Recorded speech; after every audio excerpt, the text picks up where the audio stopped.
Everybody in Zanzibar seems to agree that education is crucial for the islands to have a more sustainable tourism model. With more and more skilled workers from mainland Tanzania and elsewhere arriving on Zanzibar's shores, locals are concerned about the prospects for their youth. Nowadays, there are talented teachers and the quality of the students, the product is not good. Majority population exclusively, they are poor. They are poor. Financially, they can't afford to send the students to those private schools. But so the cheapest is at least 20,000 per month, which is very too much for a poor person.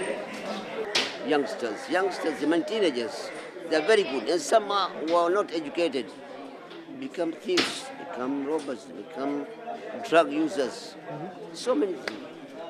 Yeah. Away from the capital, Stone Town, in villages like Jambiani on the east coast of Zanzibar, there's an even greater need for a better educational system. The hotels will actually employ people from mainland Tanzania and from Kenya because the English is much better and the schooling in the mainland is much better. So you'll find that the local people here don't actually get the chance to work in the big hotels and basically make a good wage out of the tourists. The exams that the schools give the children, whether it's coming out of primary school to go into the high school, is all in English.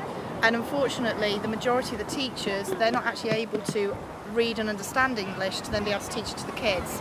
So you'll find the effect of the teachers will stand at the blackboard, they will copy text from an English textbook, it goes on the board, the kids write it all down, but nobody's any the wiser of what's actually happening. So the children, when they come to sit the exams in English, they just don't pass them. They had, if I'm right in saying, it was 150 children sit their standard 7 exams about 3 months ago, and that age is around 12 years old, and out of 150 kids, 1 passed. Many Zanzibaris believe they are treated unfairly by the Tanzanian government. Problems with education and unemployment are often linked to the lack of political power the islands have as a semi-autonomous region. The harmonization of taxes, as it is called, between Tanzania mainland and Zanzibar, has made Zanzibar to be less competitive than the mainland.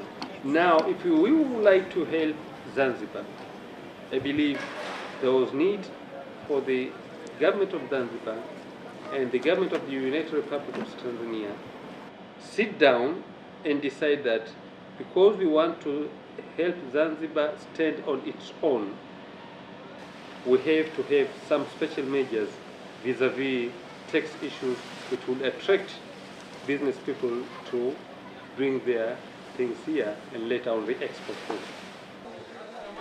Everybody has their views on politics in Stone Town, especially in Jules Corner. It's the stronghold of the CUF opposition party. Pretty much everybody here is in favour of an independent Zanzibar.